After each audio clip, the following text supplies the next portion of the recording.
Hello, how's it going guys? It's Vex and welcome back to another video. Hope you're all having a great day, and in today's video I'm going to be talking about the patch update to Modern Warfare. It's 1.15 and it's just going over some of the basic things. Unfortunately there hasn't been much spoken about the Modern Warfare Battle Royale Warzone, but hopefully we should be getting that maybe on the next update. Like I said in my previous video, which I'll leave a link to in the description, or I'll get a panel thing above in the top right hand corner with the video, so check that out if you want to know about Battle Royale. There's nothing about Battle Royale just yet.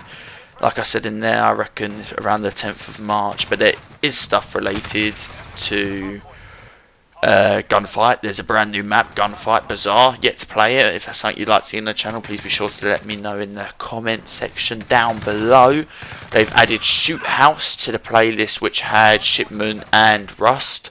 This is now Dirty Old Houseboat, and they've replaced the 1v1 mode on Rust with a 3v3 snipers on Rust, which is actually something I'm really happy with, because I was trying to get a gameplay on the 1v1 on Rust, but it wasn't snipers only. So as long as it's 3v3, it says 3v3 snipers only, snipers on Rust, so I'm presuming that should be only snipers, which will be a lot easier to get a gameplay on, because it's hard getting a gameplay when they're just sprinting at you or sitting back with ARs with all the bloody recoil and your gun jumping up and down.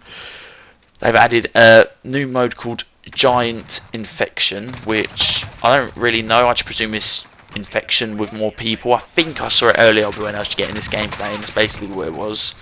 They've added a boots on the ground war, so it has realism rules with no tanks. I don't really know what that means. I'm sure you ground war's the one where there's like 12 people in it, so I'm guessing it's something to do with that. I'll try and find out for you.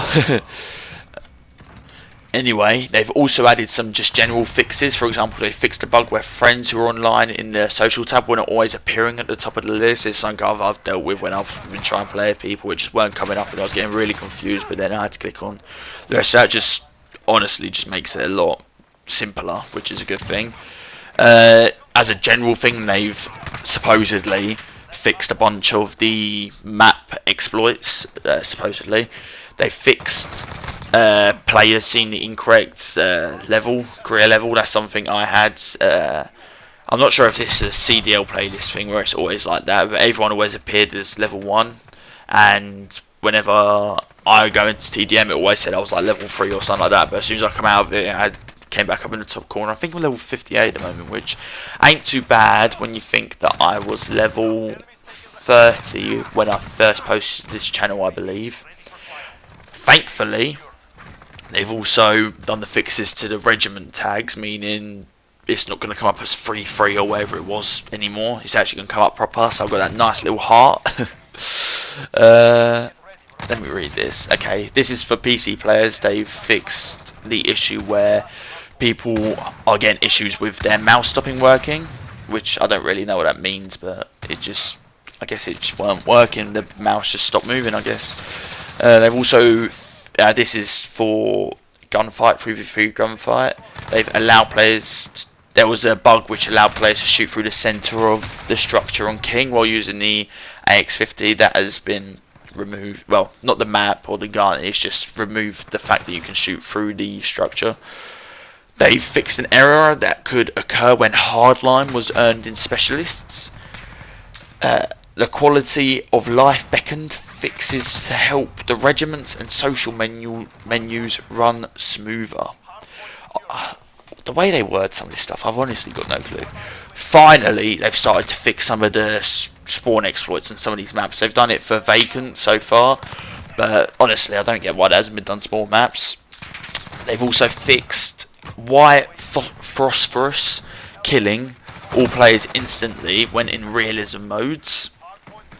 Okay, they've fixed the score at the end of the fire in the hole, because apparently that wasn't tallying up properly. They've also done a lot of fixes to challenges. The kills with enemy weapon wasn't supposedly tracking properly. That's been fixed. Daily challenges, which required you to get the similar to the kill with enemy challenge, but this is just daily. So it requires you to get an X number of kills with an enemy weapon, so that's been fixed. So I presume this means that the challenge will still be there, it's just the fact that it's actually going to be able to track it now. They've also done a fix for an objective when completing Golem's operator mission that requested 5 kills with a lethal equipment but was tracking with kill streaks. Okay, so basically this one was too easy, so as well as lethal equipment was tracking kill streaks. So if you got a kill in your Juggernaut or VTOL, I don't know if it would have been Juggernaut because that's you, isn't it? So say your VTOL got a kill, it was counting like that. Alliance Objective 6. Oh no, this is co-op, okay. Well, with weapons, they've also fixed a couple of bugs with weapons. For example, they fixed bugs where weapons stop showing level progress. One level before they reach their max rank. I think the max rank is 75 as far as I'm aware. I can't think off the top of my head at the moment. And it was coming up that they were supposedly not gaining any more weapon XP. But I do think it was gaining the XP, it just wasn't appearing, so that might be a visual glitch. With the Striker 45, they've finally actually made the gun do what it says. They fixed the range and the aim down sight speed to match the description of the 300mm poly barrel. So basically the gun wasn't doing what it should have been doing, which, considering it's a new gun, you think they would have had that all set up. The Model 680 has received a range increase, only slight apparently. Sorry if I do keep going like and all that. Basically, I'm trying to read down this article, which I will link in the description down below. So if you want to have a read for yourself, because I am leaving out a couple of things, mainly to do with co-op. So if you're into that and anything PC related, I've really not spoken about, just because, well, I'm not PC and it doesn't really affect me. So I will leave the link in the description. So if you want to check that out, it's just down there. Whilst you can also go check out my social media, which is also down there. So yeah, let's carry on with the weapons. This is something I'm not really necessarily care about, but they've also increased the reload speed of the crossbow, as well as increasing the pellet count and reduced rate of fire, increased shell count to 8, turned auto swap after ammo is complete, and range increase to underbarrel shotguns. So if you love shotguns, there's a couple of turned auto swap. Okay, so for the most part, other than the rate of fire, it's a positive, but that rate of fire might be a bit of a problem if you're someone that likes to use shotguns often. Another thing that doesn't really affect me personally, but they've also fixed a bug where a Kimbo snake shot didn't register damage for both guns when fired on the same frames. Basically, if you shot both of the guns, because it's a Kimbo, so you have one in either hand, if you shot both during the exact same frame, it would only give you damage for the one where it should have been giving it for the two, which is something that they have fixed. They've reduced the recoil to the SA87 factory barrel, and they've also increased close and mid-range damage for the AK 5.45 times 39mm round mags.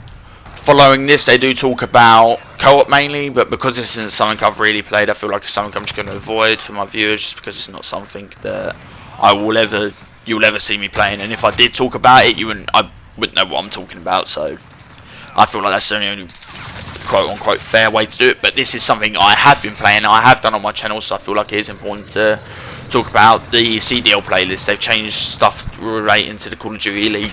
So I'm just going to read this word for word. When CDL rules are enabled, the restrictions warning icon will be displayed next to the buttons that contain CDL banned items. Even if they are in the sub-menus, this should make it easier for players to know what parts of their loadouts need to replace in order to follow the CDL rules. There's something I've been waiting for, honestly, guys. Stuff such as score streaks and just... Oh, honestly, it's a mare. I'm getting cluster striked here and there, VTOLs. I've been doing it just to try and keep in the game, but everyone's been doing it, and it's just not how it should be. If you want to play that, play TDM, but that's not how it is in the Call of Duty League. And if I go to play the CDL playlist, I want to play competitive. I don't want to play what might as well be a hard point on the core playlist. That's not what I'm there for. I'm there for better competition and that's what they're making it easier for just even stuff changing the domination round timer, which was originally set at 6 minutes down to 5. That's just more realistic again. Search and destroy, they've changed it from 2 minutes to 1 minute 30. They've also removed thermites, throwing knives and kill streaks to the playlist, which is just something I've been begging for. This is the stuff that it should have been like at the start, but at least they've finally done it, and it is a bit out of a cop out instead of doing ranks, but it's better than nothing, I guess. So following that, the Codcaster section, they have reintroduced a data view feature, allowing KBM Codcasters to view player information by pressing the keybar and assigned in the options menu. Honestly, I've got no clue what I just read, but because it's related to the Call of Duty League, I feel like something that you guys might be interested in, so if you are, then that's that. Also, there's PC, which I'm not playing, but a lot of people do, so it's a small one. Several fixes to prevent crashes and improve stability, so just regular crashes, I guess.